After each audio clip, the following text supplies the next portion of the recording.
Just go back to Aaron Ramsdale. I mean, last week he was outstanding, but his whole time here, I mean, he's been such a big personality in the whole setup. I mean, how important has he been to basically giving you this incredible defensive record at shooting? He's been really, really good, and probably against the odds, because when you look his past and where he was coming after got relegated twice, it was difficult to imagine it, but we saw that he had that character, that charisma, and that personality to play for our club, and he had the potential, the qualities to fit in our way of playing, and I think when you see the development that he had in the last 2 seasons, I think it's exceptional. Well, are you surprised when you said he had those 2 relegations on his CV, but he doesn't seem to affect him at all. He seems very, very confident lad in his abilities. First day I was on the phone with him, I said, let's do it. Let's do it, because you have that feeling, you sense it when someone is, it's mentally and any question that you ask him to see how he's going to answer it, he's ready for it. You know, he's seeing ahead. He knows what is coming.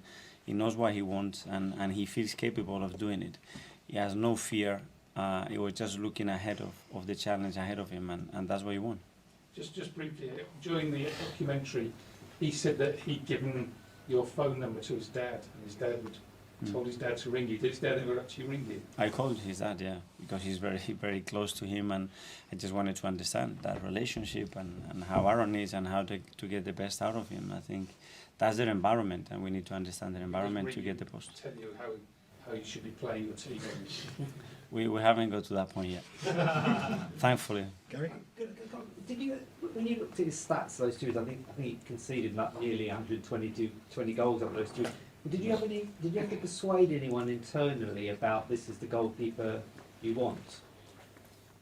We have many discussions, we have many possibilities, and at the end of the day, we made a decision all together, and we were comfortable and happy to do that. So now down from.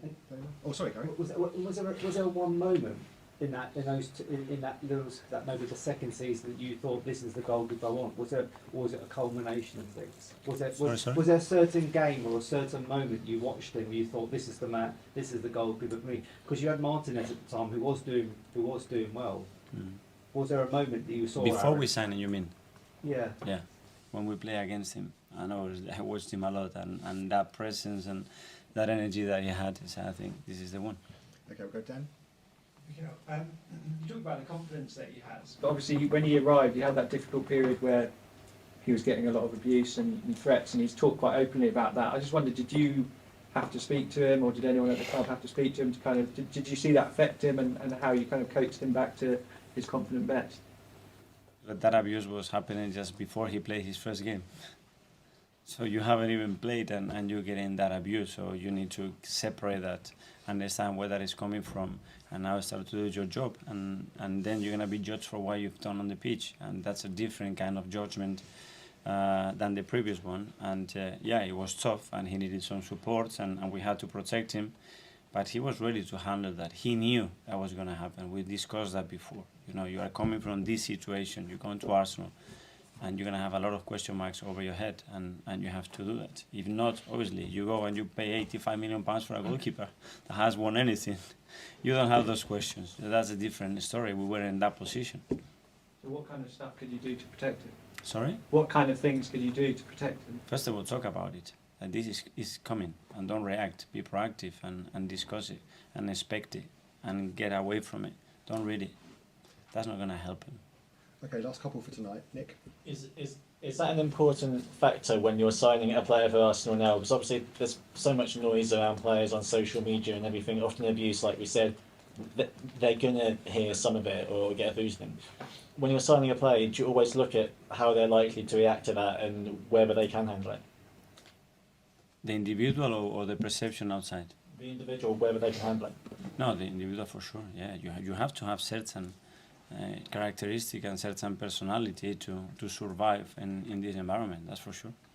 And how has Aaron improved as a goalkeeper in the last 2 years? What have you seen change both in him and his personality? His consistency, number one. his ability to be decisive in key moments, especially in our way of playing. There are key moments to be able to play the way we want to play, defending and attacking, and then what he transmits as a keeper to the rest of the team and to the outside world. Would you say the saves on Sunday were his most important contribution yet? Sorry? Do you think his saves on Sunday at Anfield at the end were his most important ones? It's another day. Now it's about the next Sunday. So that game was important, and he had a couple of very important saves. But it's what you do last week. At the end, it's about 38 games in this league, and how good you've been. Thanks, Darren. Just off the back of that, I mean, this has been a difficult situation for a difficult season at some point for Aaron, but particularly the incident where he was struck. I think it was in the Tottenham game where he was struck on the back. Have you had to pick him up at any stage this season with some of the lows that he's had?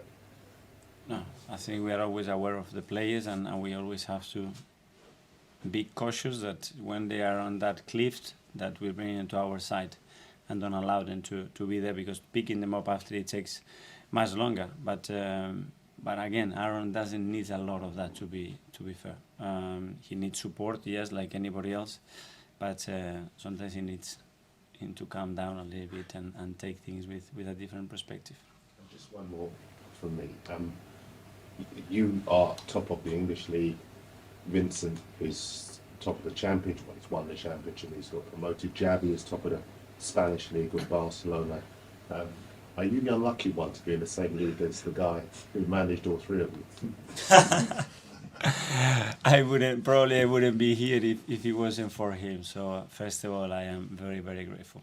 Are there basic principles that all of you do see, do you feel, all of you are taken into your coaching careers? Love the game. Love the game and work a lot, believe me. And after that is many other things.